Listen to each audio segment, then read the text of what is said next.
Sziasztok! Gondoltam, amíg megérkezik minden a Vintedről, amit megrendeltem, nézzük, mi áll a rendelkezésünkre eddig. Egy darab egyterrás, piros VD, még egy darab egyterrás, kék VD. Ugyanis arra megyünk, hogy olcsó legyen a build, nem mindenféleképpen lesz pénzünk SSD-re. Továbbá a Lidlben eléggé bevásároltunk mindenféle olyasmit, amire lehetséges, hogy szükség lesz az építés közben. Műanyag klipszek, hogy esetleg szétszedni valamit, csipeszek, mindenféle precíziós dolgok. Továbbá, ha nagyon-nagyon bele kell nyúlni valamibe, vettem egy forrasztót. Bocsánat, helyesbítenék, kaptam egy forrasztót a drága szerelmemtől születésnapomra. Továbbá forrasztási kellékek, rasni hosszabbító, gyors kioldóval, krimpelőkészlet, hogyha kábelt, vagy esetleg ventilátorkábelt, csatlakozót kéne módosítani, még további forrasztáshoz szükséges dolgok, termálpészt, és némi világítás. Továbbá mink van még meg, régi alaplap doboz, SATA csatlakozó, nem, USB csatlakozó hátulra, Molex csatlakozók, oké. Antisztatikus, leírás, egy Windows 7 Home Premium telepítő, egy DVD drive, sok matrica, csavarok, minden, ami kelleni fog. És az első dolog a HDD-ken kívül, ami már megérkezett, az alap, ami beépítünk. Egy Entech ház. Pici, de halk.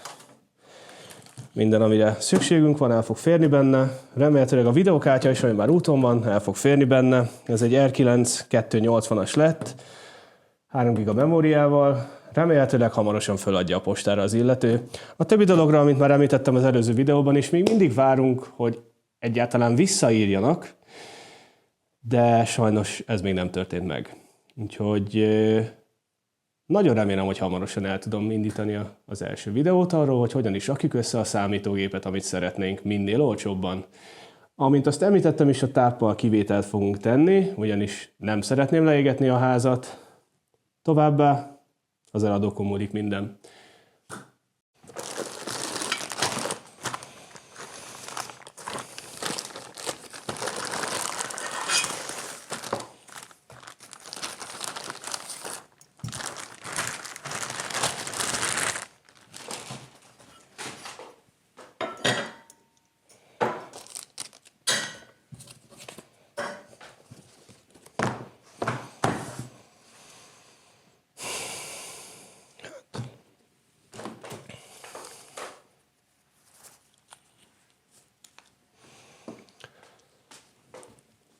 Sziasztok!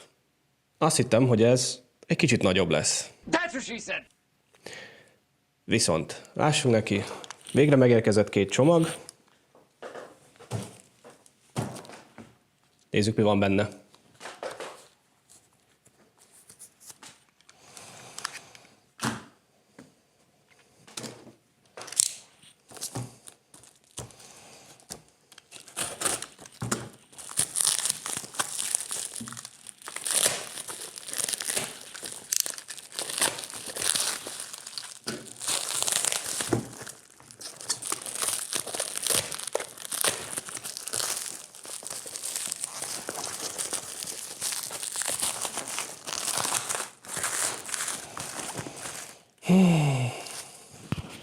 Vajon hányszor lesz még rajta a nevem?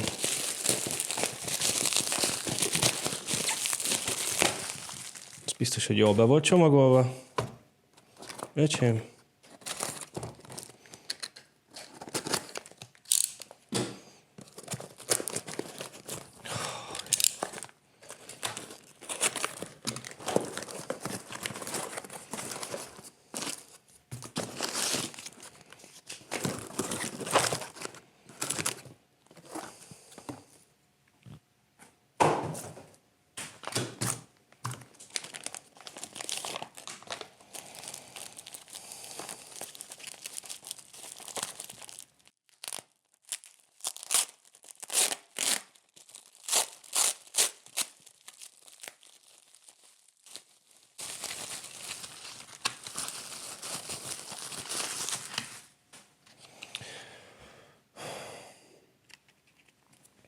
128 gigás SSD.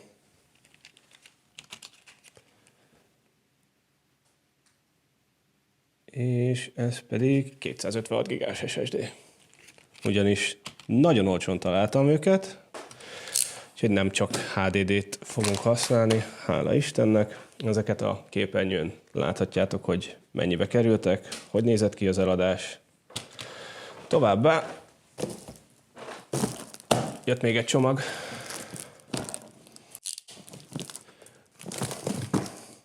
Na, öcsém, ezt hogyan fogom kinyitni?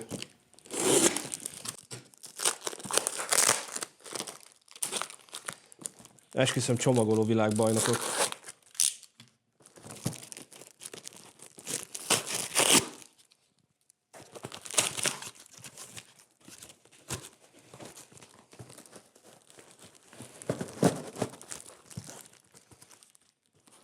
Mondjuk annyira nem világbajnokok, mert ez éppen eléggé szarul van benne, de nem baj.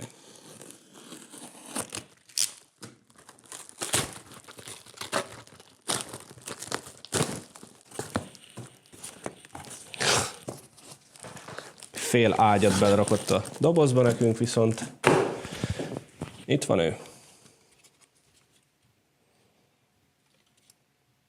R9-280 elméletileg.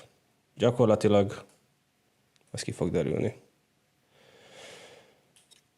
És amint látom, ezt már valaki megpróbálta szétszedni. Ugyanis a matrica át van szakítva. Szuper! Alig várom, hogy milyen meglepetések érnek még. Úgyis szét fogjuk szedni, ki fogjuk pucolni, szerintem újra is pasztázom, mielőtt ezt bármibe is beleraknám, hogy egyáltalán megnézzük. Bár lehet, hogy jobb lenne benchmarkolni még mindenek előtt.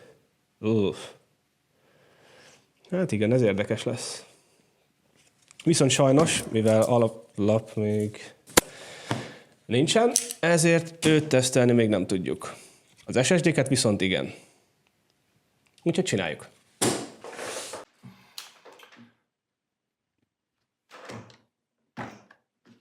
Rakjuk bele. Nézzük meg Crystal és kiderül, mit is kaptunk valójában. Hajrá!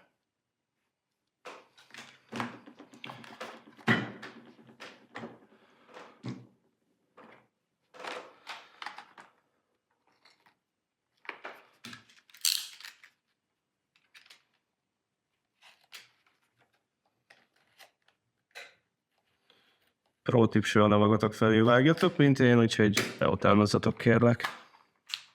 Mindig ellentétes irányba.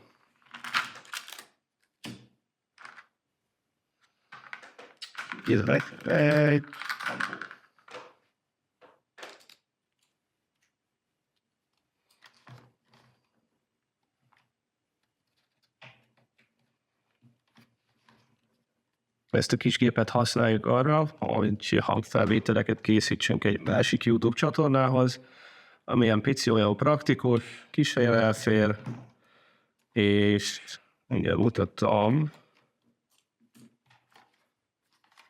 7. generációs i3 van benne, úgyhogy már nem is gyenge.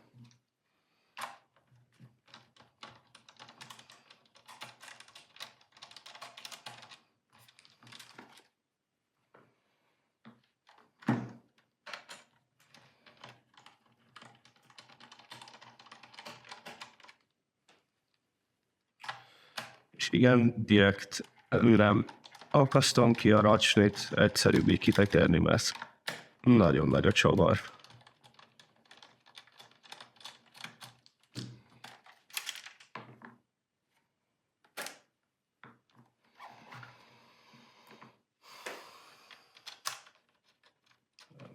Jön ez a szelső. Óvatosan meg van benne egy szalagkábel. és egy SSD már van benne. Ez egy SATA SSD, viszont amit most belerakunk, az egy M2-es lesz. Ha találok hozzá csavart. Kis türelmet. Erős gyűjtögetői tendenciáimnak hála, természetesen megvannak az eredeti csavarok, úgyhogy rakjuk is be. Ha.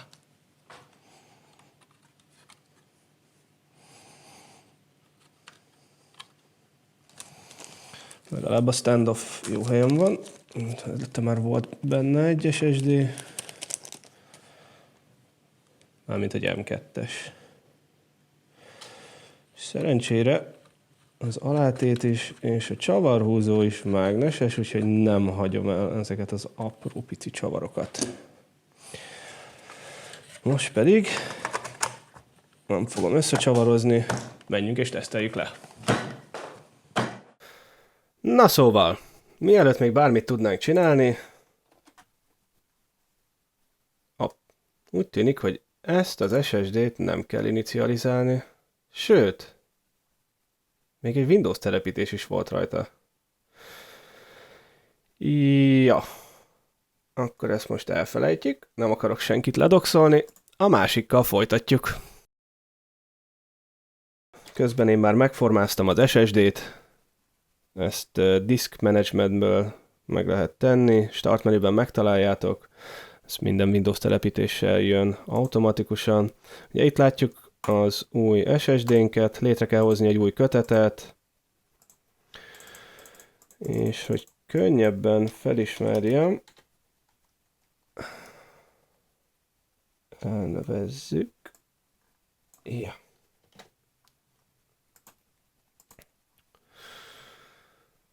Kész is van. Közben átkonvertáltam GPT partícióra is, hogy minden stimmeljen. Aztán elméletileg jók is vagyunk. Nézzük a Crystal Diskmarkot. Előtte az infót, persze, hogy mennyire használt az SSD.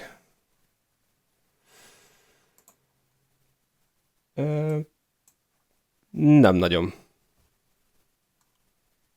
98%-os, 76-szor volt bekapcsolva. Hát érdekes. Valószínűleg ez egy olyan gépbe volt, ami hát nem tudom, szerverként használtak talán. Minden esetre nem néz ki rosszul. Nézzük a tesztet.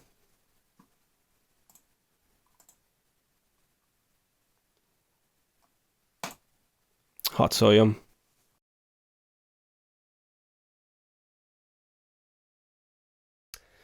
Na igen, itt látható a különbség egy NVMe és egy SATA SSD között, hiába a foglalat. Viszont ez elég erős lett. A másik, hát hozza a SATA sebességet. Szerintem egész jól jártunk. Megérte a pénzüket. Na, így, hogy ezeket most már tudjuk, remélhetőleg a következő videóban őt is ki tudjuk próbálni. Viszont ehhez előbb egy alaplapot kéne találnom, ugyanis ezt a nagygépembe én biztosan nem rakom be, még miatt valahol máshol letesztelnénk. Utána pedig szétszedjük és ki is pucoljuk. Meg persze benchmarkoljuk.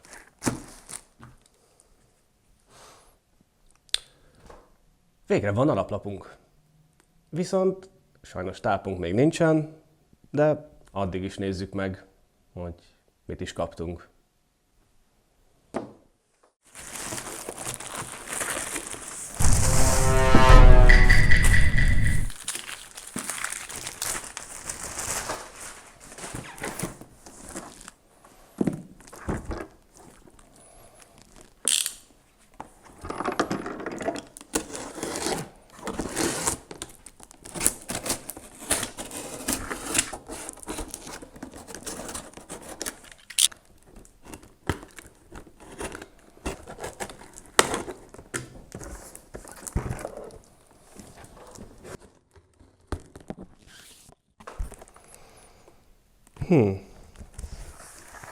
Elég érdekesen lett csomagolva. Viszont kaptunk foglalatot, ami miatt egy kicsit aggódtam, ugyanis elméletileg hűtés nem volt benne. Gyakorlatilag van egy backplate-ünk. Ugyanis hűtőt is rendeltem már, de nem voltam biztos, hogy lesz benne backplate is. Egész kreatívan csomagolta az úriember.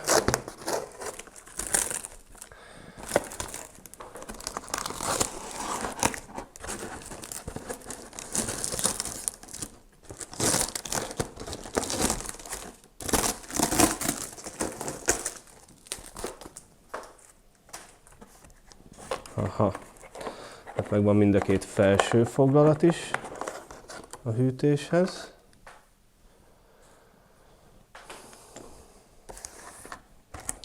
És nézzük az alaplapot magát.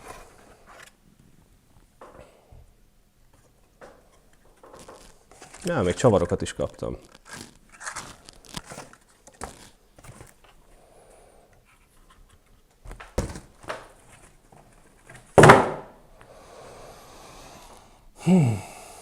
Ami elsőre feltűnik, hogy elem nincs. Ezt valahonnan majd szerezni kell. És a leírás alapján, amit most a képernyőn láthattok, elméletileg ez a board boot loop-ol. Mit is jelent ez? Az illető, aki eladta, azt mondta, hogy miután állítgatta a feszültségét a RAM-nak, a gép többet már nem bootolt, és hogy elméletileg a 4. slot már nem működik. Na most így elsőre annyira nem tűnik semmi problematikusnak, de legalább kaptunk hozzá egy processzort.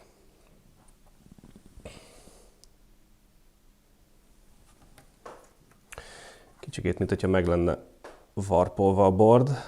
Ezt lehet, hogy rosszul fogadták be.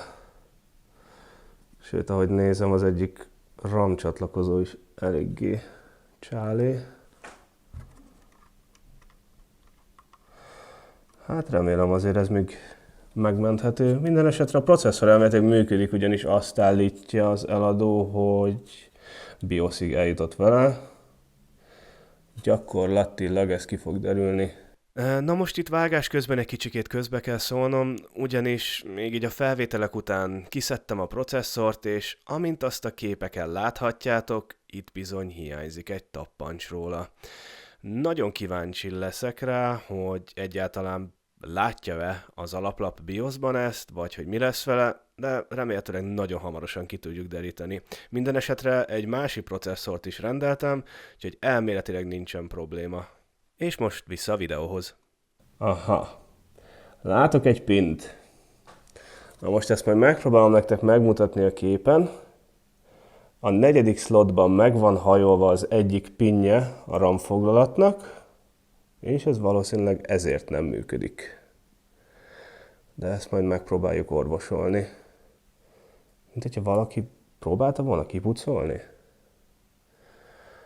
Mindegy, ezt képen láthatjátok majd a videóban. De ettől függetlenül szerintem meg tudjuk menteni. Aztán majd kiderül. A másik, amit nem találtam, és jobbnak láttam, hogyha inkább újat veszek, ugyanis nem egy nagy tétel, és nagyon specifikus kell magának az alaplapnak, hogy működjön. Ezért a RAM-ot, azt újat rendeltem. Ennek az árát a képernyőn láthatjátok. Semmi extra, 2 darab 8 gigás DDR4 Kingston RAM. Tényleg nagyon-nagyon mezei. Semmi extra. Viszont remélem, hogy a héten, vagy jövő héten már megérkezik a tápegység, amit szintén megrendeltem, és akkor így meg tudjuk építeni az első gépet. Sziasztok! Végre megjött a tápegységünk. Nézzük, milyen lett. Mivel tudom, hogy mindenkit idegesít az unboxing része a dolgoknak, ezért vettem a fáradtságot és már előre kibontottam. Egy Aorus 750 wattos Gold plusz minősítésű táplet, csak hogy biztosan menjünk, hogy semmi probléma nem lesz. Ehhez továbbá járt a kis táskája, amiben az összes gyári távcsatlakozó benne van, úgyhogy igazából lássunk is neki. Én itt közben előkészültem már mindennel, hogy neki is láthassunk.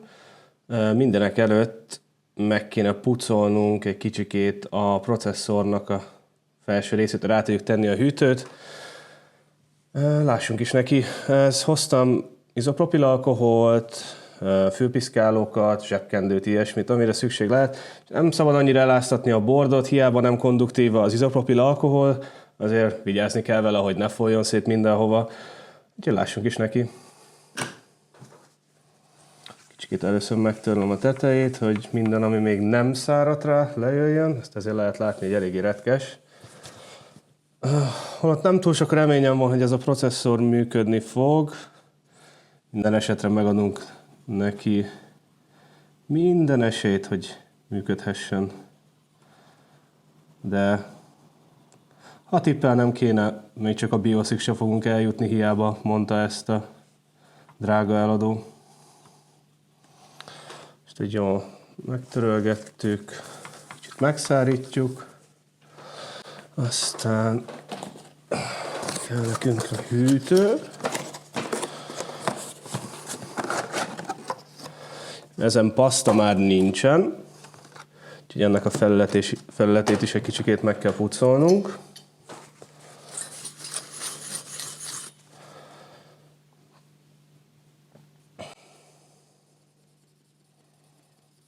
Lehető legsimább legyen. Arra is ügyeljetek ilyenkor, hogy ne maradjanak ott kis apró szálak a fülpiszkálóból, ugye minél többet használod, annál jobban is szétjön. Ezt ne hagyjátok ott sehol, hogyha látjátok, nehogy véletlenül valamit kisüssön, vagy kisortoljon, vagy véletlenül áthúzzon valamire. Ezeket inkább távolítsátok el, amennyire tudjátok.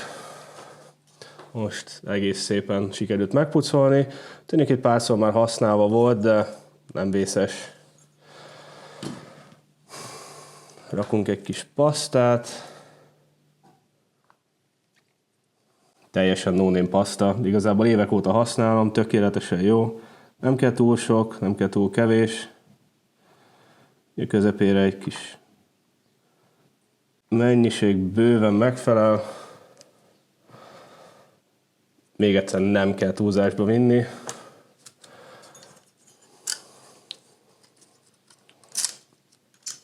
Szépen a távcsatlakozót megnézzük, hogy hol van a processzorhűtőnek.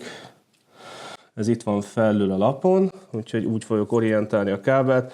Ha szeretnétek egy kicsit jobban nézzen ki a kábelvezetés, akkor ezt majd próbáljátok úgy orientálni.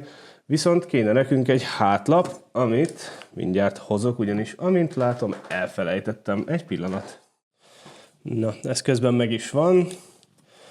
Ez a legszarabb része az egésznek. Nem mondom, hogy az előző laplapomnál körülbelül 3-szor kentem szét a pasztát, ugyanis mindig elcsúszott ez a kis hátlap. Látok apró kis fémreszeléket. Fontos, hogy egyszer felrakjátok a hűtőt, utána ne nagyon emelgessétek le, vagy mozgassátok, ugyanis az egyszeri felhelyezésnél a paszta saját magától eloszlódik, viszont ezután, hogyha mozgatjátok, utána már nem lesz egyenletes. Tehát, hogy próbáljátok meg pontosan, ha elsőre nem megy, nem probléma, de így nagyjából most rajta is vagyunk. Következő, ugye 4 csavarunk van, próbáljátok meg X felosztásban húzni a csavarokat. Tehát, hogy mit is jelent ez? Mindig az ellentétes oldalt húzzátok, nagyjából egyenletesen húzódjon be a hűtő, és ne legyen az egyik oldal teljesen csálé. Így legalább elkerülitek azt, hogy megsérüljön a bord, vagy bármi hasonló, ami ebből adódhat.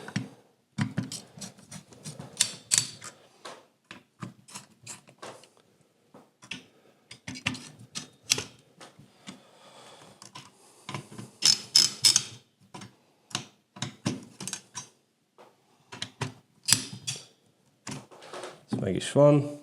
Utána ne felejtsétek el bedugni a hűtőt. Van rajta egy felosztás, hogy biztosan jól legyen orientálva, nehogy rosszul legyen bekötve. nem lehet eltéveszteni, másképp nem fog rámenni a csatlakozó. Ha csak nem le van törve, ebben az esetben így jártatok. Nem, erre azért figyeljetek oda. Következő RAM. Most ez is fontos, itt hál' Istennek fel van festve, úgyhogy nem kell megnéznem a leírást. Itt a RAM-slotok alatt lehet látni, hogy fel van írva, hogy melyik RAM-slotokat kell először használni. Ez általában boardoknál úgy szokott lenni a második és a negyedik balról jobbra, amiket először kell felhasználni, ugyanis a processzor azokat keresi. Tehát most egyelőre csak egy RAM modult fogunk berakni, ha megtalálom. Ez van nyitva. És a második slotba fogjuk berakni. Mindig nézzétek meg, hogy van felosztva a RAM, ugyanis az egyik oldala kicsikét hosszabb, mint a másik. Ez azért fontos, mert az alaplap így fogadja be a RAM-ot.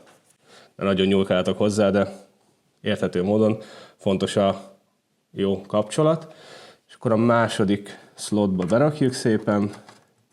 Nagyjából egyenletesen próbáljátok meg, és 2 kattanás fogja jelezni, hogy bent van a RAM. Nem nagyon kell feszegetni, nem kell nyomkodni, mert úgy fogtok járni, mint az előző tulaj, hogy az egyik fogalat bizony szépen ki fog lazulni. Következő. Kell nekünk egy videokártya.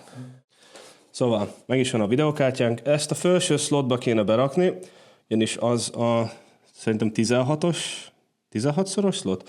A lényeg, oda kell raknunk a kártyát, viszont mivel nem egy házba dolgozunk, vagy egy számítógép házba, egy kicsikét meg kell emelnünk az egyik oldalt, hogy ezt be tudjuk helyezni. Ha nem vagy biztos a dolgodban, kérj meg mást, hogy csinálja, de ez is igazából csak 2 katt. Itt jobb oldalt van a kioldója magának a kártyának, hogyha ki akarjátok szedni, tehát ez itt található, ezt elég nehezen fogjátok látni a kamerán. De igazából ennyi az egész, ez is bent van a helyén. Következő dolog, hogy bekössük a távcsatlakozókat. Egy pillanat türelmet. Szóval, én közben ide készítettem a kábeleket. Először is szükségünk van a 24 pines távcsatlakozóra, ami általában a boardnak a jobb oldalán található. Először nagyon fontos, hogy ki van húzva a táp, tehát ezt ne próbáljátok meg bedugott táppal semmilyen körülmények között. Itt is az orientáció nagyon fontos, úgyhogy mindig jelölve van, és klipszekkel biztosítva. Továbbá mindig eltérő a formája a csatlakozóknak, hogy ne tudjátok rosszul bedugni. Általában kívül vannak mindig ezek a kis klipszek. Ezt jó biztosan kell berakni a helyére. A másik a processzornak a távcsatlakozója. Ez mindig fölül szokott lenni, vagy néhány boardon itt lejjebb, esetleg jobbra a RAM környékén, ez boardfüggő. És továbbá kell 2 darab távkábel a videókártyának.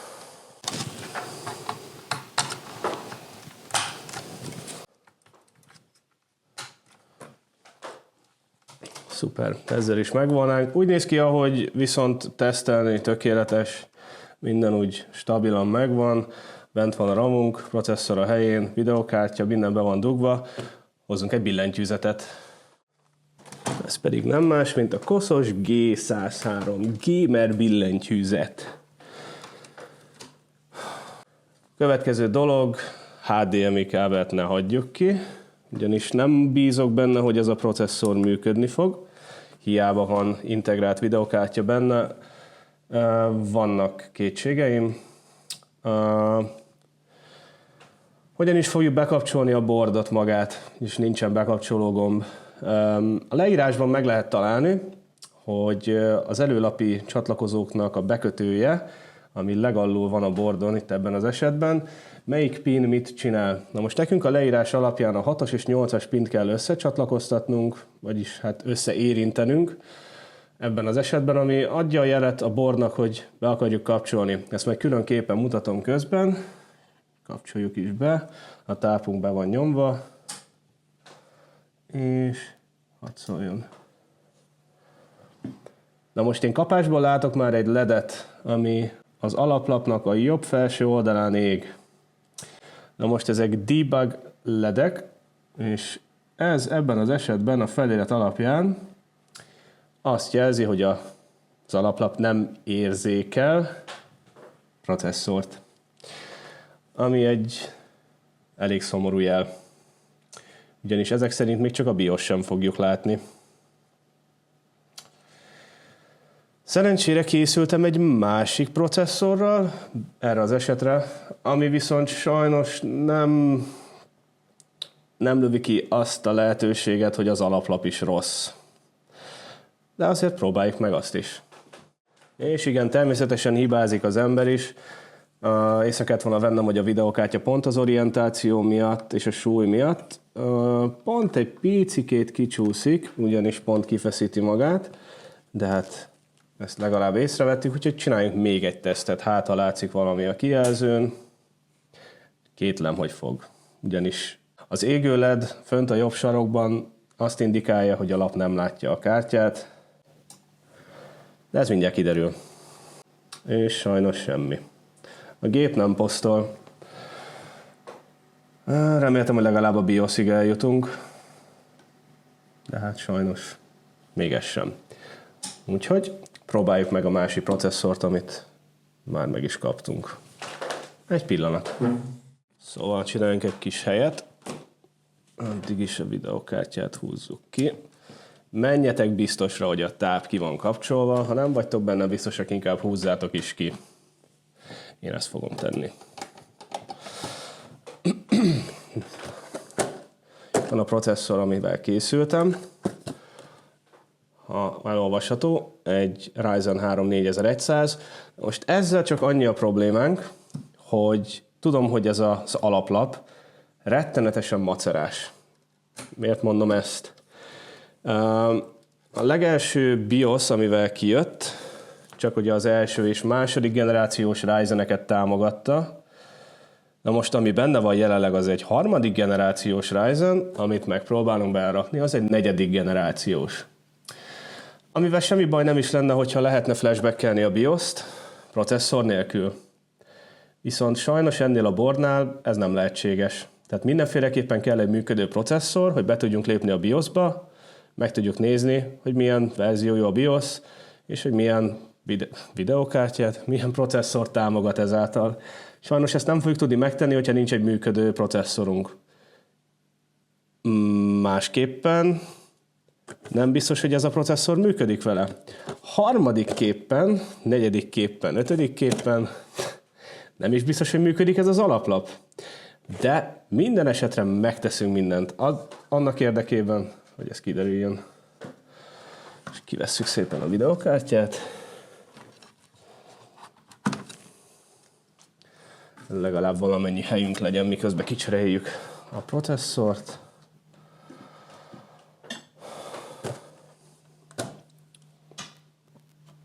Igen, tudom, nagyon gettó a setup, de hát a cél érdekében bármit. Ha még nektek tetszik a videó, addig engem igazából nem érdekel.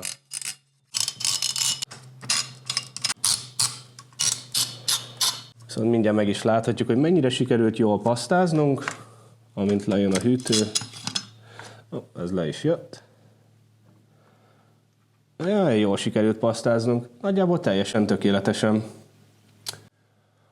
Tehát referenciaképpen, ha szeretnétek, nyugodtan nézzétek meg a videót, és akkor lehet látni benne, hogy mennyi pasztát tettem rá. Ez tökéletesen eloszlott a processzornak a tetején, és a hűtővel való csatlakozása, amint látjátok, szinte 100%-os. Na jó, 90x.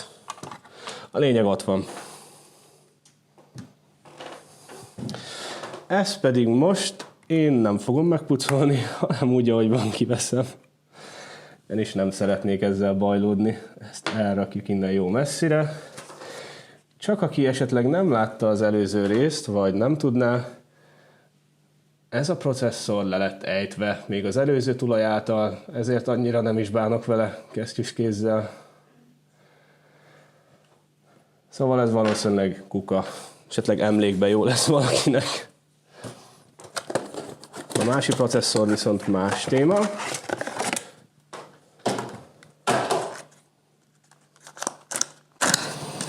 Ő nagyon szép állapotban van.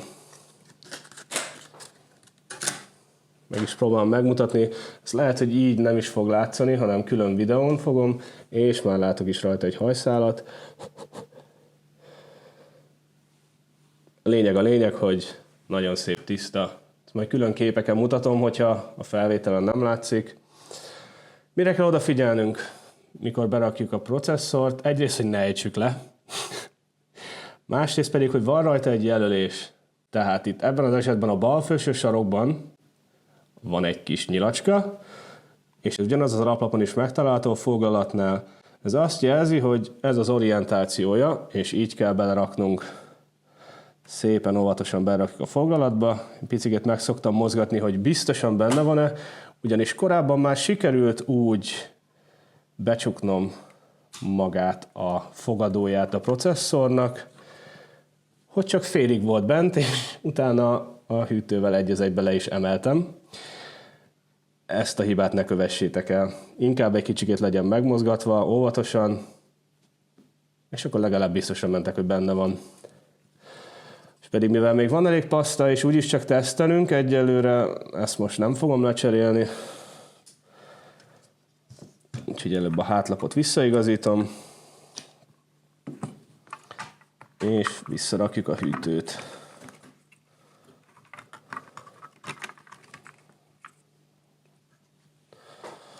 Ezt a részt valószínűleg vagy kivágom, vagy felgyorsítom, mert rohadt idegesítő hangja van. Egy pillanat. Ez bent is van, jó stabil, és vissza kell raknunk a videokártyát, úgyhogy kell a kis alátétünk, hogy biztosan ne csusszon ki a helyéről. Szóval visszarakjuk a videokártyát. Nem bízok benne, hogy működni fog, ugyanis szerintem az alaplap is K.O. Tápcsatlakozók. Ezek az alapvető nehézségek, amikor egy ház nélkül építesz, de inkább ez, mint hogy újra és újra be és ki kell csavaroznom egy számítógépházból egy alaplapot, csak azért, hogy processzort teszteljek. Ez inkább sokkal emberibb megoldás. Viszont dugjuk be a HDMI kábelt, és nézzük meg, hogy látunk-e bármit is. És sajnos ugyanígy ég a kis LED, ami azt jelzi, hogy a processzort szintén nem látja az alaplap. Tehát duplán jót nevethet az eladó, ugyanis én még fizettem is ezért. Nem baj. Ha jól szórakoztok rajta, nekem már megéri. Viszont mindenek ellenére én rendeltem egy másik alaplapot, úgyhogy ez holnapra ide is fog érni legkésőbb, ugyanis ma már szerintem nem fog. Úgyhogy folytathatjuk holnap a videót, ez valószínűleg a hétvégén fel is kerül a csatornára. Ott már remélhetőleg egy működő alaplap és egy működő processzor lesz a videóban. Ugyanis most ebben a videóban azon kívül, hogy hogyan kell meghúzni 4 csavart, félig összerakni egy alaplapot, vagy egy számítógépet, azon kívül nem túl sok mindennel tudtam szolgálni sajnos. Minden esetre, hogyha hasznos volt, én ennek örülök. Aztán találkozunk a következő videóban. Sziasztok!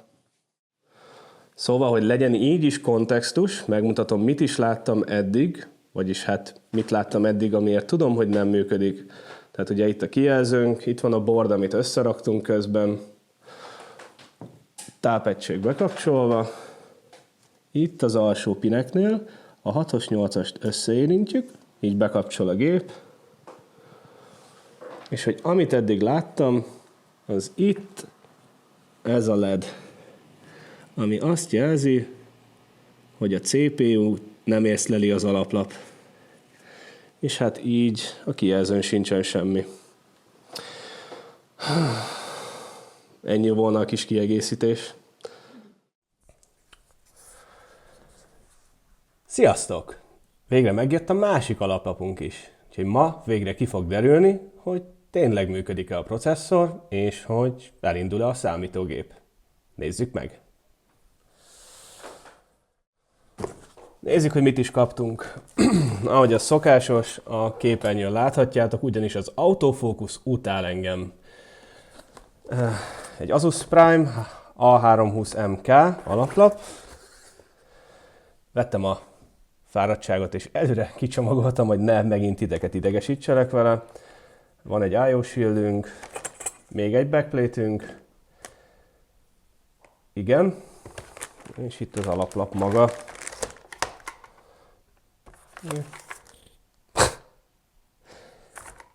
Oké, még driver diszket is kaptunk. Sok haszna nem lesz, de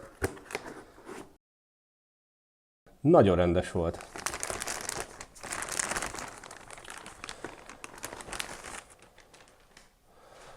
És itt van maga a board. A különbség a másik boardhoz képest, hogy ezen csak 2 darab RAM slot van, kisebb a tápcsatlakozója a processzornál, 1 darab PCIe slot van rajta, de alapvetően minden megtalálható rajta, ami kell. Mondjuk azt nem értem, hogy D-sub csatlakozó miért van rajta. Minden esetre elméletileg ő működik, és megkérdeztem az eladót, fel van frissítve annyira a BIOS, tehát fel van frissítve arra a verzióra a BIOS, ahol már a mi processzorunkat is tudnia kéne kezelni, úgyhogy rakjuk is össze. Ide készítettem mindent, hogy ne kelljen semmiért rohangálni.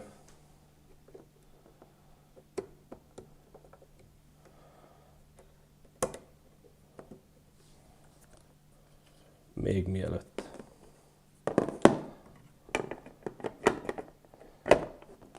Úgyhogy van az alaplapi dobozunk, legalább tudok min építeni, és nem kell aggódni, hogy a videókártya ki fog csúszni a helyéről.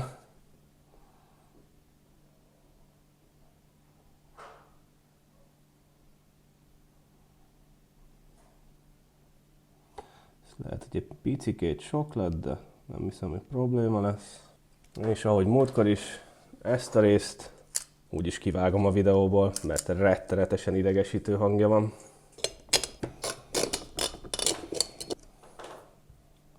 Szóval dugjuk be a processzorhűtőt, ez most jobb felül van szintén. Viszont ahogy azt mondtam is, a tápcsatlakozó kisebb, mint a másik alaplapon volt. Remélem az autofókusz ezt most látni fogja.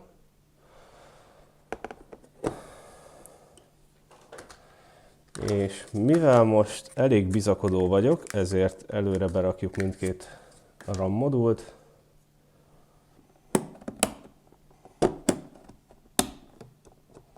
Szépen benne is van mind a kettő, aztán hozok tápkábeleket, meg videokártyát.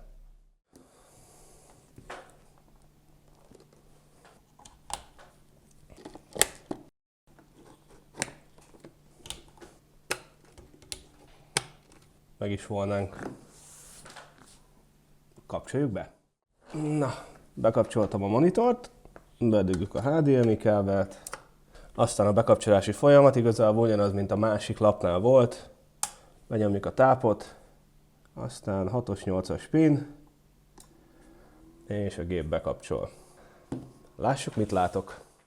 Viszont mindenek előtt meghoztam a koszos G103-as gamer billentyűzetet, hogy tudjunk a BIOS-ban turkálni, és egy egeret. Na, így most már láthatjátok, amit én is látok. Remélhetőleg a kijelzőt is.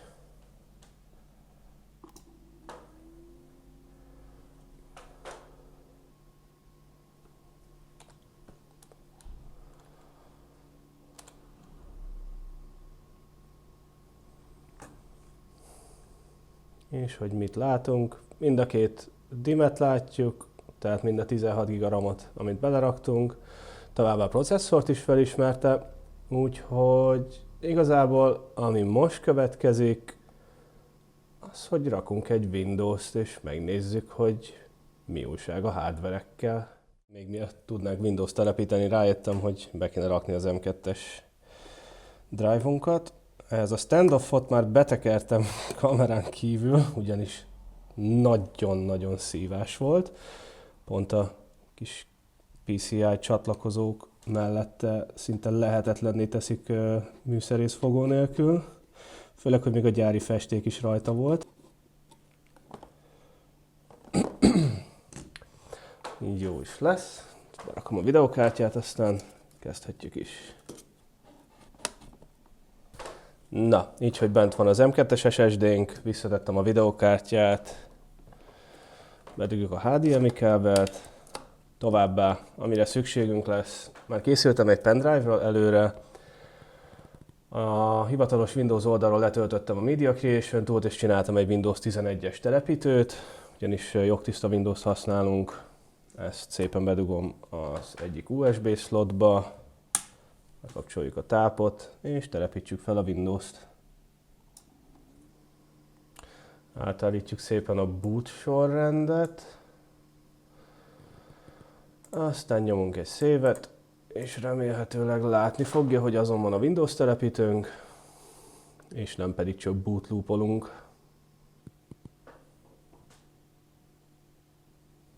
Amint ezt láthatjátok, közben elindult a Windows telepítő.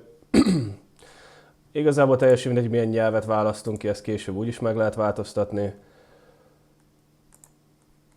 Úgyis le akarjuk törölni, product key-t, ezt később fogjuk beírni.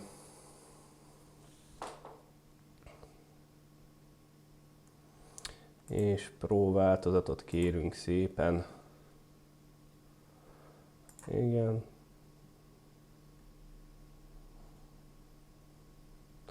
Elméletileg a BIOS-ban már láttam az M2-es SSD-t, úgyhogy itt is kéne, hogy látszódjon. Igen, látszódik is. Már ugye ezt egy előző videóban inicializáltuk, és egy gépen már be volt üzemelve, ezért ugye a partíció is elkészült rá. Viszont, ugye itt alul írja, hogy erre a két partícióra nem lehet telepíteni egyértelműen, viszont van olyan tárhely rajta, ami még nincsen allokálva. Ilyenkor, hogy minden teljesen tiszta legyen, törölni szoktam ezeket a partíciókat egy az egybe, ügyelve arra, hogy az USB-t nem töröljük ki, így, hogyha minden partíciót kitöröltél, ugyanis tudod, hogy nincsen rajta semmi adat, amire szükséged van, mivel ezt amúgy is úgy vettük, ezért egyszerűbb, hogyha ő saját magának ilyenkor elkészíti az adott partíciókat, amik kellnek neki, és úgymond egy friss telepítéssel indulhatunk. És közben el is indult az install. Ezt a részt szépen kivágom, és amint benn vagyunk az első indítás konfigjánál, akkor találkozunk. Itt, amint azt láthatjátok, azért jó párszor újra fog indulni a számítógép telepítés közben, úgyhogy nem kell megijedni. Nem is kell semmihez hozzányúlni, ez egészen addig magától fog menni, amíg az első bootig el nem értek, viszont ott pedig a konfiguráció fog rátok várni, de ezt mindjárt láthatjuk is. Amint azt láthatjátok, elkészült az install, úgyhogy állítsuk is be. Amint azt mondtam, a billentyűzet kiosztást és a nyelvet később meg lehet változtatni. Internet, ezt majd később intézzük, én most nem fogok network kábelt hozni. Mi az én nevem? Persze egy gamer. Jelszó. Ez most nem kell, ezt később szintén be lehet állítani. Továbbá következő minden kérdésre nót nyomunk. Ezt egyszerű le, space, enter, le, space, enter, és rinse and repeat. És elméletileg egy pillanat múlva bent is leszünk Windowsban. Közben beléptünk Windowsba először, de mivel nincsen internet kapcsolat, ezért túl sok mindent a gép nem tud kezdeni magával, és egyelőre mi sem tudunk vele kezdeni semmit. Igazából a mai résznek az volt a lényege, hogy megnézzük, hogy valójában működik-e a hardware végre, és nem pedig megint egy teljesen tönkretett alaplapot és processzort kaptunk. Mivel ezt látjuk, most már így a következő részben be tudom építeni a számítógépházba, továbbá rakhatunk be egy-két ventilátort, és szeretném letesztelni a videokártyát. Ezt az eredményektől függően majd szeretném teljesen szétszedni és kipucolni is. Továbbá, mivel a videokártya egy kicsikét olcsóbb volt, mint a többi alkatrész, ezért megnézzük, hogy milyen a teljesítménye, milyen a stresszteszt alatt, aztán ettől függően veszünk egy kicsikét drágábbat is, aztán összehasonlítjuk a kettőt, ezt remélhetőleg Nvidia-t szeretnék, hogy lássuk az akkori különbségeket, de ez még képlékeny, tehát igazából amit éppen találok Vinteden, és ami éppen jó áron lesz, Amit most szeretném még megmutatni, hogy kicsikét optimalizáljuk a Windows-t, meg kell szabadulnunk az összes bloatware-től, amit ilyenkor feltelepít a gép. Aztán igazából a következő videóban folytatjuk. Sziasztok! A mai videóban végre beépítjük a számítógépet a gépházba. Aztán pedig leteszteljük, megnézzük mennyire melegszik, és hogy mit bír. Aztán még ki tudja, mit csinálunk vele. Tartsatok velem! Tehát mindenek előtt vegyük le a háznak az oldalát, aztán pedig mi dolgunk van. A standoffokat már átraktam Micro ATX-re, hogy fogadja az alaplapot, úgyhogy ezzel igazából több dolgunk nincsen. Ezeket itt láthatjátok közben. A folyamatnak a nagy részét nem tervezem mutatni, ugyanis nem hiszem, hogy annyira izgalmas lenne azt bámulni, hogy egy órán keresztül szenvedek a kábelezéssel, a HDD-nek a bekötésével, aztán pedig az előlapi csatlakozóknak a bedugásával. Úgyhogy nagy részét csak így lépésekbe fogom mutatni, igazából a lényeget. Első napi rendi pont, a tápegységet berakni, ugyanis ez még egy régi kialakítású ház, itt még felül van a tápegység. Először is ki kéne szednünk ezt a melegítőt, távtartót, bármi is ez. Igazából tartja a tápot alulról minimálisan. Tehát a lényeg az, hogy a tápot rakjuk be először, ugyanis amint bent van az alaplap, ez egy kicsikét nehézkesebb lesz, főleg a kábelezés miatt. Szeretem előre berakni ilyen felső töltésű házaknál. Amikor alul van a tápot, egy kicsikét egyszerűbb a dolog, ugyanis hátulról felhozod a kábeleket. Itt viszont teljesen föntről kell dolgoznod, és hogyha bent van már a processzorhűtő, meg a RAM, eléggé útba lesznek, hiába egy kicsi alaplapról van szó, ezért inkább ezt először berakjuk. Mivel ez még egy régebbi kialakítású ház, ennek itt fölül van a szellőzője, így a tápegységet ventilátorral felfele fogjuk berakni, hogy azért kapjon magának egy kis hideg levegőt, és nem pedig a benti meleget szívja magába. Ezzel is egy kicsikét minimalizáljuk az esélyét annak, hogy bármi problémája lesz a tápnak. Továbbá felmerült a kérdés az egyik előző videó alatt egy kommentben, hogy nem-e tűzveszélyesek gigabyte tápok. Igen, tényleg tűzveszélyesek, de ez nem egy gigabyte táp. Hiába ugyanarról a cégről van szó, ez sokkal jobb minőségű, és erre nem volt visszahívás. Két teljesen másik tápról van szó, amik tűzveszélyesek voltak. Ez pedig, mivel említettem is ott kommentben, hogy nagyon közeli ismerősöm évek óta használja hibátlanul, ezért megbízok benne én is.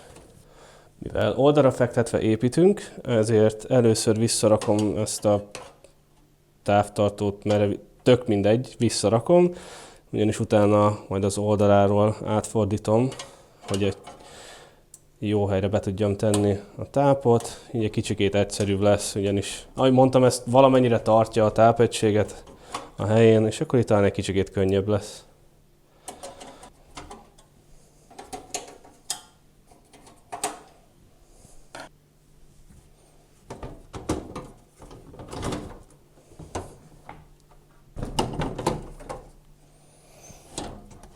Pedig szépen odaillesztem a helyére a csavaroknak a lyukjait, vagy lyukait. A lényeg, hogy oda rakom a helyére őket. Aztán amint bent van minden egy csavar valamennyire, utána majd szépen meghúzom őket, hogy helyre rakja a tápegységet.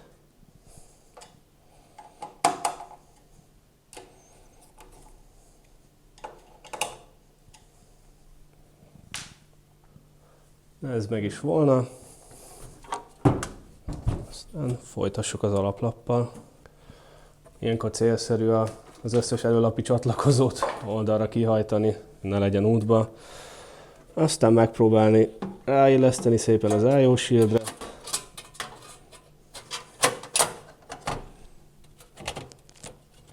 És szépen megkeresni a csavarokat, aztán becsavarozni. Ezt biztosra kell menni, hogy szépen a helyükön legyenek a megjelölt csavaroknál, a standoffok, hogy be tudjátok őket csavarni normálisan, erre nagyon kell ügyelni. De hogyha ez megvan, igazából 6 darab csavar, és bent is van az alaplap.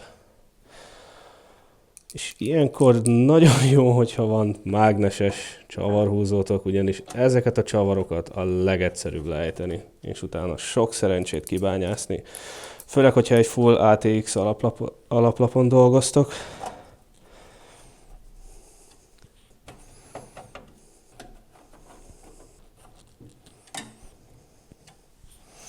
Na, ez is megvolna.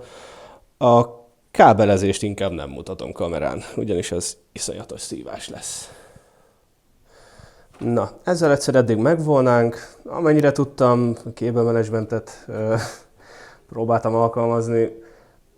Mivel régi kialakítású ház, ezért erre sok esély nincsen, sok lehetőség nincsen. A maradék kábelt általában szépen csak ide oldalra be kell gyűrni, aztán jó van az úgy.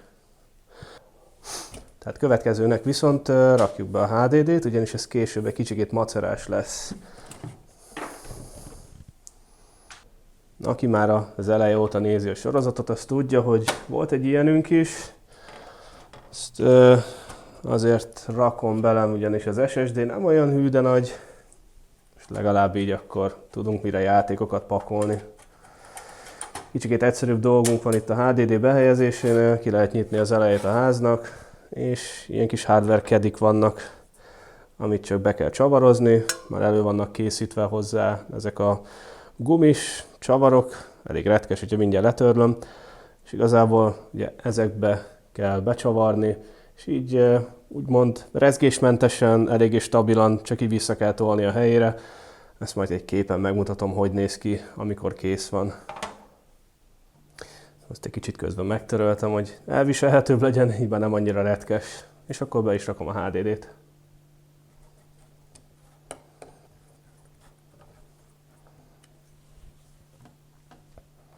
Ez így most a helyén is van, elég stabilan, úgyhogy csak be kell rakni. És ez meg is volna. Ennek már előre ide készítettem egy SATA kábelt, amire ügyeltem, hogy 6 gigás legyen.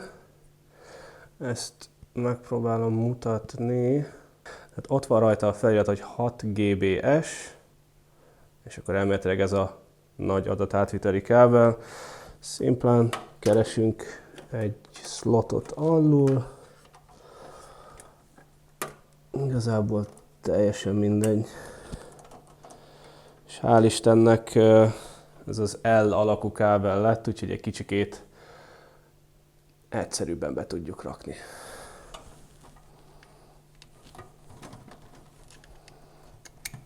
És ez bent is van.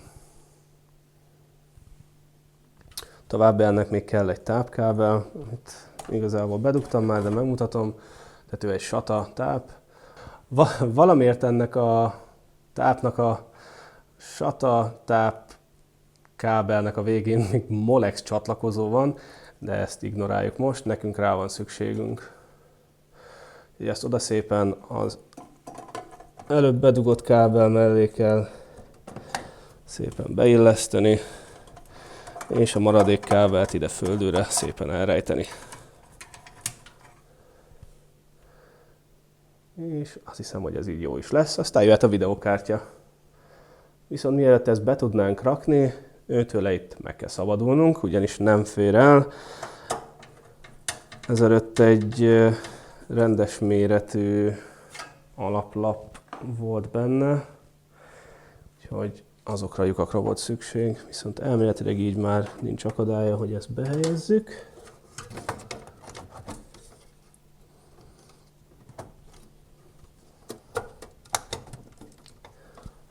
És ez közben bent is van.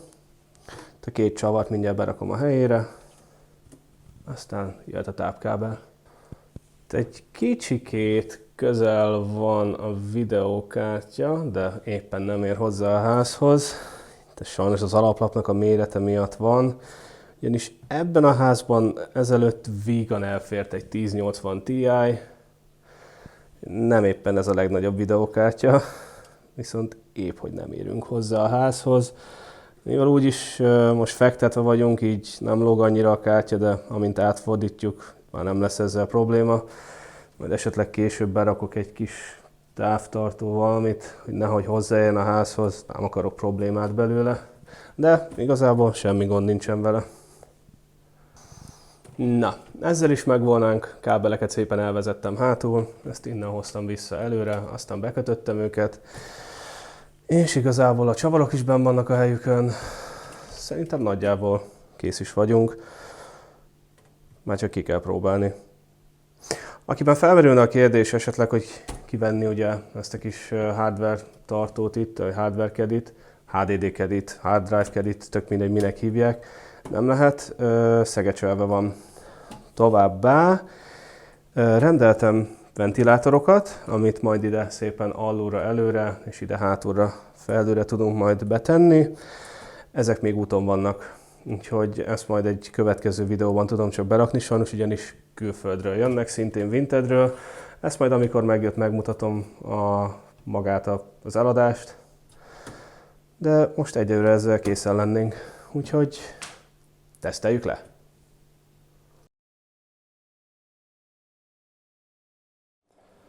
Sziasztok! A mai részben végre megnézhetjük, hogyan teljesített a számítógép, amit Vintedről raktunk össze. Akik követik a sorozatot, tudhatják, hogy az előző részben már összeraktuk a számítógépet, ami itt látható mögöttem. Viszont mindenek előtt szedjük szét a videókártyát, pucoljuk ki és pasztázzuk újra. Szóval, még mielőtt szétszednénk a kártyát, azért szeretném megmutatni, hogy miért is döntöttem úgy, hogy szétszedjük és kipucoljuk a dolgokat. Szerintem a hővezető paszta már eléggé a végét rúgja, nem egy mai kártya, viszont meglepő módon elég jól teljesített. Olyan játék is elindult vele, amire egyáltalán nem számítottam, és igazából nem annyira vészes. Tehát, hogy a Baldur's Gate 3 elindul vele, és hogy közel 60 FPS-t, azt tudja. Lehet, hogy upscaling-el, de mégis viszi a kártya, az számomra lenyűgöző. Ugyanis ez egy őskövületnek számít, ahhoz képest, hogy manapság milyen kártyák vannak, és hogy ez a játék mennyire gépigényes. Többféle konfigurációval kipróbáltam a gépet, itt a ventilátorokra gondolok. Az utolsó elrendezés, ami végül végleges lett, ez egy ventilátor hátul, egy ventilátor elől, felül, és az egyik befele, a másik kifele tolja a levegőt. Nem tudom az értékeket, hogy miként alakultak, ugyanis találtam egy játékot, teljesen random. Itt sikerült az összes tesztelést ezzel végig csinálnom, ugyanis a videókártyát és a processzort is arányosan kihasználja a játék. A processzort nem annyira teljesen, a videókártyát viszont majdnem 100%-ban pörgeti végig. Így meg tudtam nézni, hogy miként alakulnak a hőmérsékletek. Ezt közben a képernyőn láthatjátok. Aztán pedig a videó végén meg fogom mutatni, hogy milyen lett a végső elrendezés, és hogy hogyan a legoptimálisabb az airflow a házban. Most pedig szedjük szét őt. Először is, azaz igazából egyetlen egy dolgunk van, azt a 4 csavart kiszedni. Itt talán még az egyik első videóban, ahol megjött a kártya, mutattam is, hogy valószínűleg ezt már szétszedték. Közben próbálom mutatni, hogy valószínűleg ezt már szétszedték, ugyanis a matrica egy kicsikét meg van sérülve, de hát mindjárt kiderül, hogy mivel van dolgunk.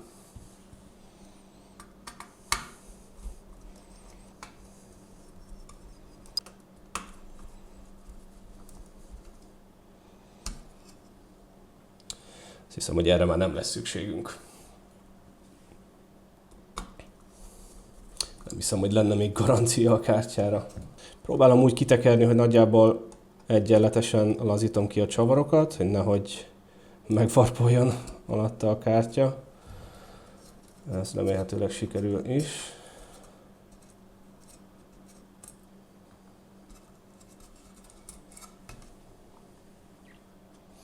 Amire figyelni kell, hogy ugye van rajta egy ventilátor csatlakozó, ez itt van, ezt mindjárt meg is szabadítjuk tőle. Ezt erre az oldalra le tudjuk fordítani.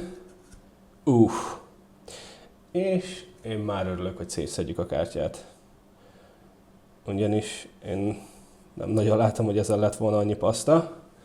Ezt próbálom közben zoomolni. És úgy megmutatni, csak előbb ezt kiszedjük. Tehát ez itt maga a hátlap, a hűtőkkel. Én ezen nem nagyon látok hővezetőpasztát. Aztán pedig itt a kártya. Na most ez nem tudom, hogy mennyire van rákövülve. Nagyon. Tehát ez már kriminális. Én örülök, hogy szétszedjük a kártyát. Úgyhogy kicsikét tisztítsuk is meg. Hogy mivel is készültünk arra, hogy ezt meg tudjuk rendesen tisztítani, hoztam ezt a kis... igen, fém főpiszkálókat, ugye hővezetőpasztát és izopropil alkoholt. Ezt már mind ide készítettem. Úgyhogy amennyire tudom, szépen megtisztítjuk a felületet. Ezt próbálom úgy mutatni, hogy láthassátok, és közben ne csak a kezemet. Én ezt ezzel a fém valamivel szépen lekaparom, aztán egy papírtőlőre rátesszük a maradékot, úgy, hogy nagyjából ne sértsük meg a körülötte levő dolgokat. Szépen.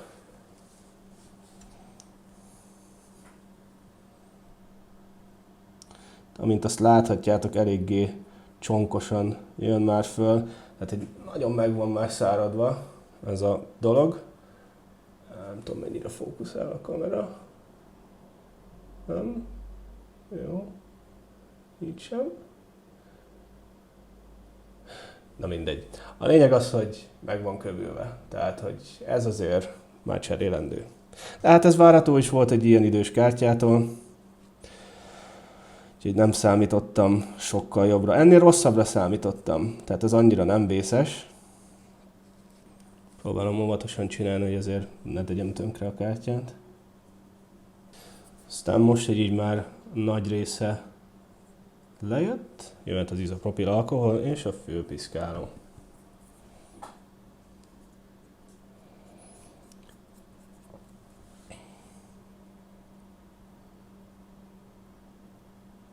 Nem kell túlzásba esni az alkohollal. Mindig, amikor belemártam ebbe a kis tálkába, az oldalán leszoktam húzogatni kicsit erősebben, hogy azért annyira túlzottan ne menjen tele vele a kártya. Ugyanis az se jó, hogyha teljesen eláztatjuk. Ha nem vagytok biztosak abban, hogy ezt meg tudjátok csinálni, vagy meg akarjátok-e csinálni, akkor inkább ezt ne is próbáljátok meg. Én azért vagyok ennyire biztos a dolgomban, és egy pár kártyát már szétszedtem, többek között a saját 1080-amat is, és azután már nagyjából nem kihívás semmi. Azért bevallom, a legelső ilyennél nekem is eléggé remegett a kezem, de ha az ember egy kicsikét elővigyázatos, akkor nem nagyon lehet probléma. A nagyját azért már sikerült leszedni, de szeretném szép tisztán hagyni, úgyhogy ezt még egy kicsikét áttörölgetjük, szépen óvatosan. Aztán pedig kellő türelem és sikálás után el lehet érni azt a pontot, hogy nagyjából teljesen tiszta legyen a kártya. Teljesen tiszta legyen a chip és a környéke. Na. Szépen óvatosan. És nagyjából szerintem jók is vagyunk. Még itt körülötte szépen azért letisztítom a kártyát, mert elég poros. Tehát azért itt lehet látni dolgokat. Egy pillanat. Aztán szerintem kész is volnánk. Nagyjából mindenhonnan eltüntettük a pasztát.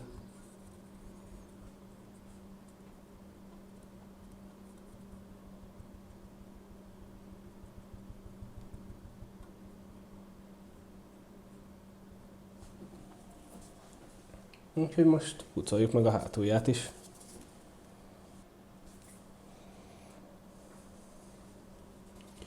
kicsikét egyszerűbb dolgunk van, és nincsenek apró, pici alkatrészek mellette, amire ügyelni kell, hogy nehogy letörd őket.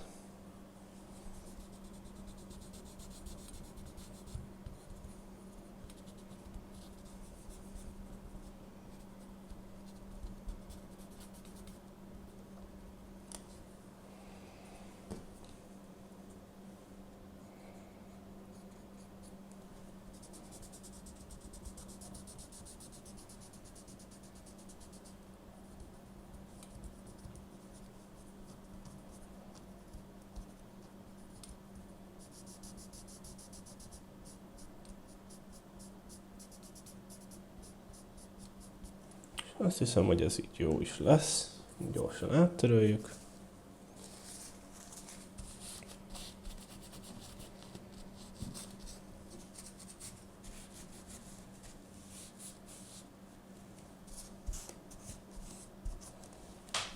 És jó is.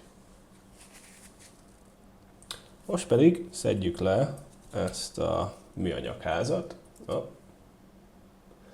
Ezt a műanyagházat, hogy hozzáférjünk a ventilátorokhoz, ugyanis azokat is egy kicsikét meg kéne pucolni.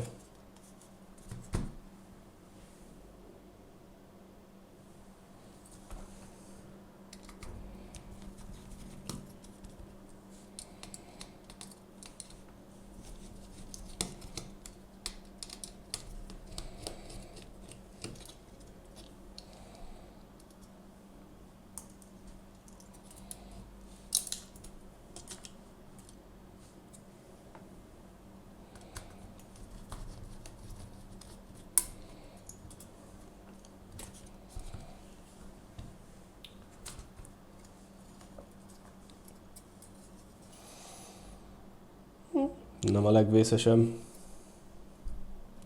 Ezt viszont a fürdőszobában fogom kipucolni, ugyanis ez a por, ez nem szeretném, hogy itt maradjon velünk. Egy pillanat. Közben ezzel is megvolnánk, azt hiszem, hogy egy apró picikét tisztább, mint volt. Ezeket gyorsan össze is csavarozom, aztán mindjárt rakunk hővezetőpasztát, és visszarakjuk a videokártyát.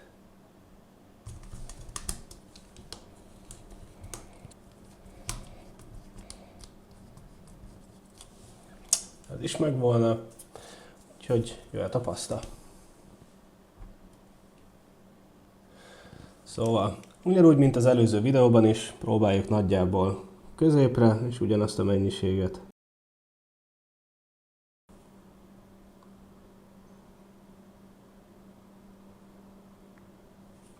Nagyjából jó is lesz.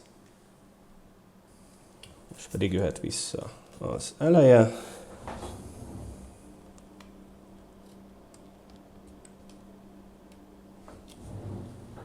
Ezt rá is illesztettük közben. És jöhetnek a csavarok. Mivel ezek ilyen rugós csavarok, így eléggé nehéz nekiállni, őket betekerni. Főleg arra ügyelve, ugye, hogy ne feszítsük túl a bordot, és X alakban húzzuk a csavarokat. Itt annyit teszek, hogy az elején épp ott csak elkapatom a csavart, úgyhogy ne lője ki a szememet a rugó, és amint bent van mind a négy, húzhatjuk keresztbe. Azt hiszem, hogy ez meg is van, úgyhogy behúzzuk keresztbe.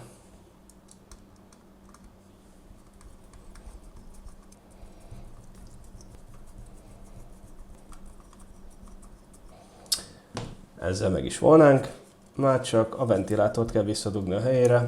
Ez a csatlakozó ugye itt van oldalt, szépen bejátszuk a helyére, és meg is volnánk.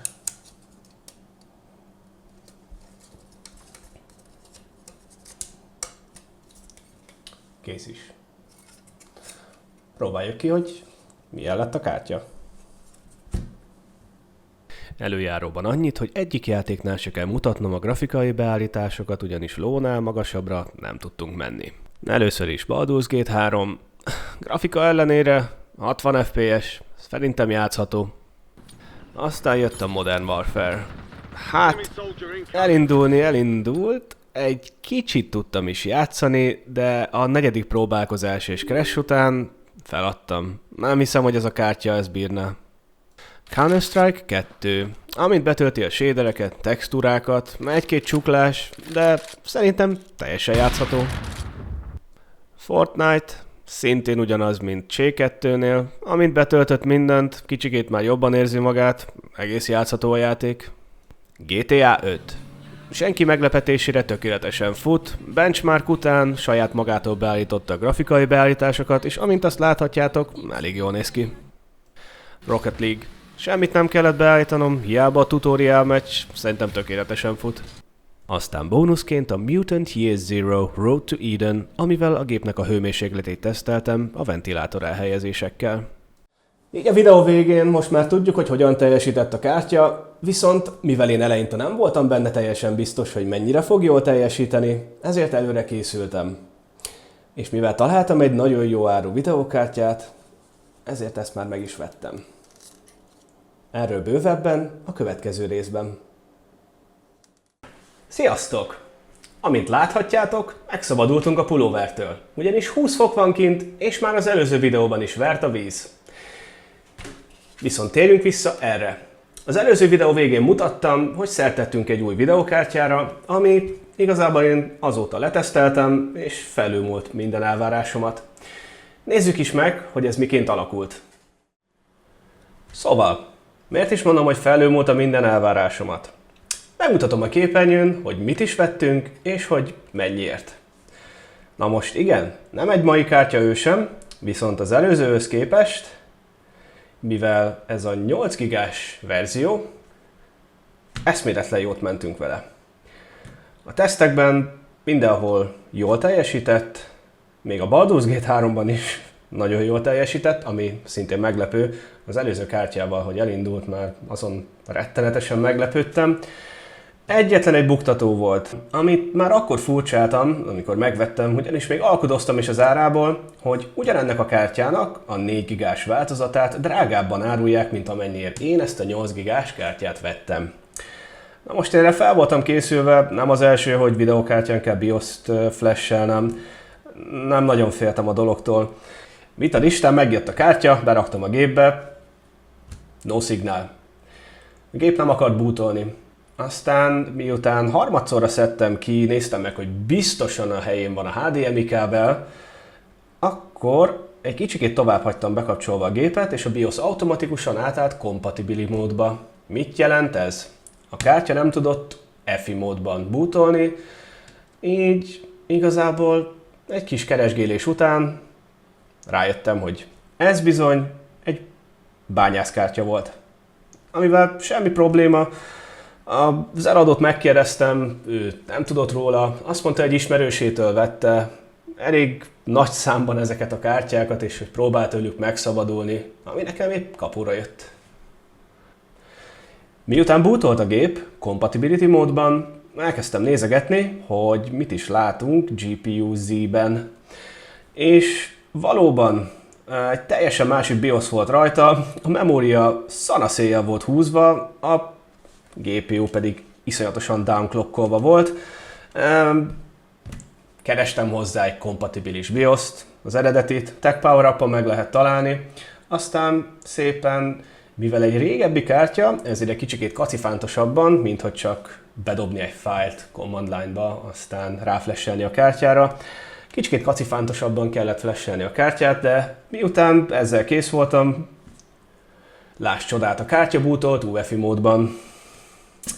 Aztán nekiálltam tesztelni, amit most meg is mutatok.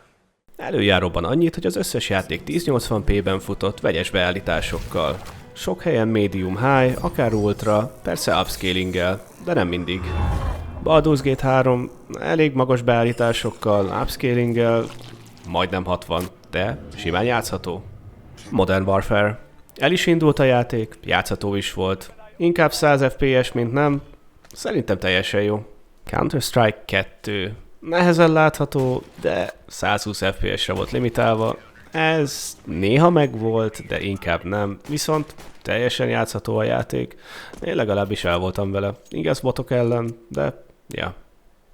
Fortnite. Itt egy kicsit érdekesebb volt, ugyanis először DirectX 11-en próbáltam ki, amit rettenetesen rosszul teljesített. Ezután átállítottam a játékot DirectX 12-re, és láss csodát, sokkal jobban ment a játék. És ez az FPS-en is látszik. Viszont teljesen játszható. GTA 5. Szintén benchmark módot lefuttattam, magától beállítottam, amit be kellett, és hát olyan 90 FPS körül. Tökéletes. Szóval, bányászkártya vagy sem, szerintem a hőmérséklet is, a kihasználtság és a teljesítménye is tökéletesen ott van.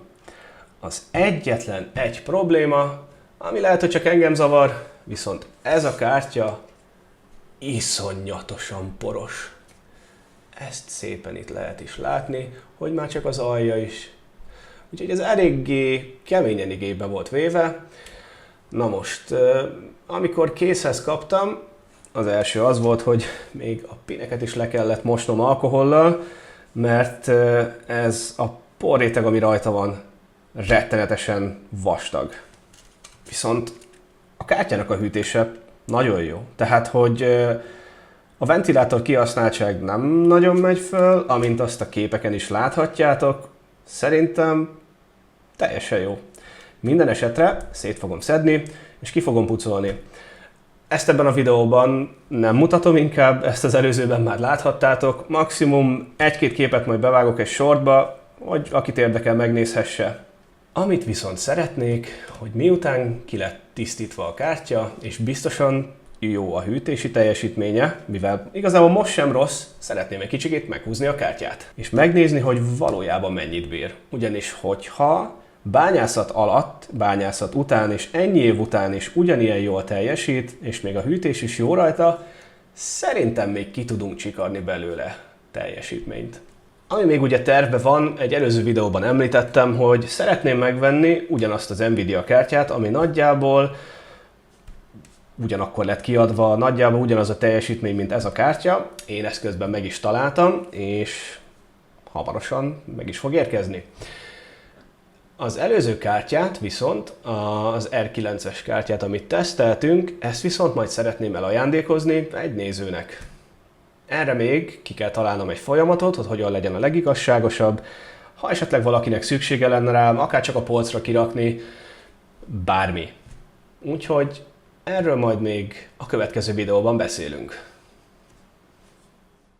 Sziasztok! A mai részben sajnos nem az a tartalom lesz, amit elterveztem, ugyanis úgy jártam, ahogy jártam Vintedem. De erről mindjárt részletesebben. Viszont az előző rész végén említettem, hogy szeretnék elajándékozni egy már korábban letesztelt videokártyát. A mai rész végén megtudhatod, miként lehet neked is esélyed, hogy megnyerd ezt a videokártyát. Mielőtt rátérnénk arra, hogy miért is nem éppen egy videokártyát tesztelünk, ahogyan azt az előző részben mondtam, nézzük meg, mit sikerült vennem. Sikerült szereznem egy Ryzen 7 5800X-et, ahogyan azt a videón is láthatjátok, és közben képen is mutatom. Viszont miért nem egy gépben van, és miért nem éppen teszteljük? Hát igen, sajnos kell hozzá egy hűtő, ugyanis a stock hűtő ehhez már nem lesz elég. Amivel semmi probléma nem lenne, ha nem éppen húsvét lenne, és ideért volna a csomagom. Mindjárt bemutatom a képen, hogy milyen hűtőt rendeltem hozzá, aztán remélhetőleg a következő részben őt is tudjuk már tesztelni. Továbbá mutatom képen, hogy milyen apróságot találtam még, szükségem volt rá. Miközben mutatom magát a hirdetést, bevágok egy videót arról is, hogy ez hogyan néz ki most jelenleg a gépben. Nagyon hasznos kis 3D nyomtatott videokártya tartó igazából.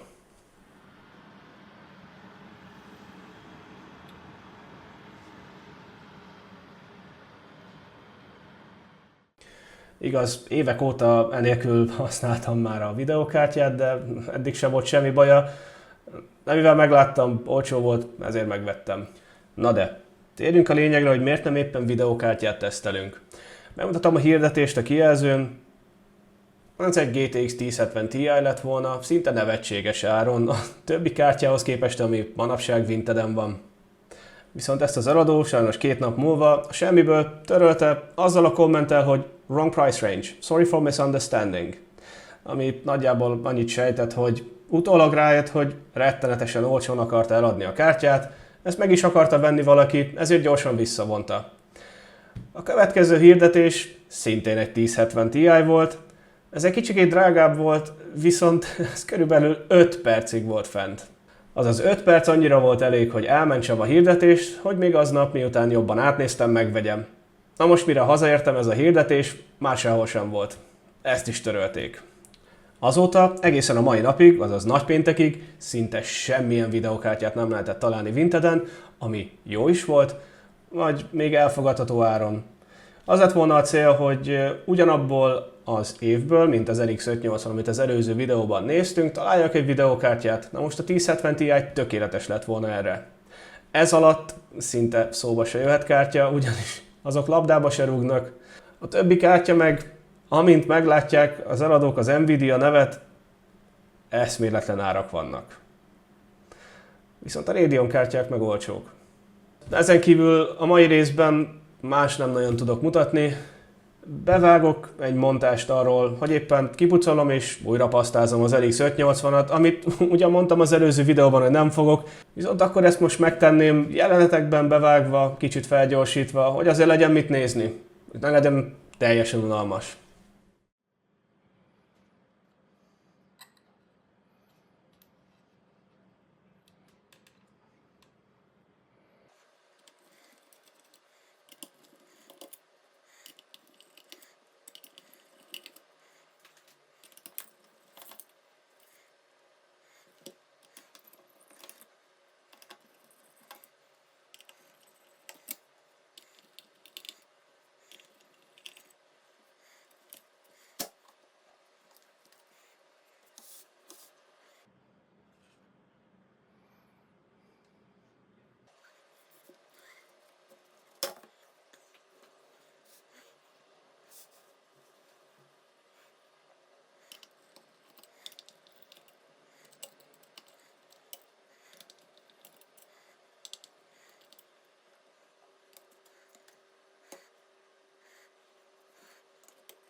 Most pedig jöjjön az a rész, amire vártatok. Vagy nem tudom, igazából bárki is várta rá. Kell valakinek ez a kártya? Elmondom, hogy miként jelentkezhetsz a nyereményjátékra. Iratkozz fel a csatornámra, írj egy kommentet, aztán egy héten belül ki fogom választani azt a szerencsést, akire majd a kommentjére ráírok, Discord nevet cserélünk, aztán pedig megbeszéljük a továbbiakat. Szóval iratkozz fel, kommentelj, és neked is esélyed lehet megnyerni ezt az R9 280-as kártyát. Ha szükséged van rá, akár csak dísznek is, amire kell. Köszönöm, hogy velem tartottatok. Sziasztok! Üdv újra a csatornán! Szeretném még egyszer megköszönni mindannyiótoknak, akik jelentkeztek a nyereményjátékra, ugyanis immáron már több mint 200-an vagyunk a csatornán. Remélem, hogy nem csak emiatt, hanem a tartalom is amúgy élvezhető. Ma egy kicsikét mással készültem nektek, úgyhogy vágjunk is bele! Először is kezdjük azzal, ami az előző részben sajnos elmaradt, ugyanis az ünnepek miatt a posta és minden csúszott. Ő megérkezett, be is van szerelve a gépbe az új processzorral, tökéletesen működik, nem volt vele semmilyenféle probléma. Viszont emiatt kellett rendelnem hűtőpasztát is, ugyanis nem akartam a sok száz éves pasztát használni, amit eddig a videóban láthattatok. Mielőtt rátérnénk a pasztákra, megmutatom, hogy hogyan mutat a gépben.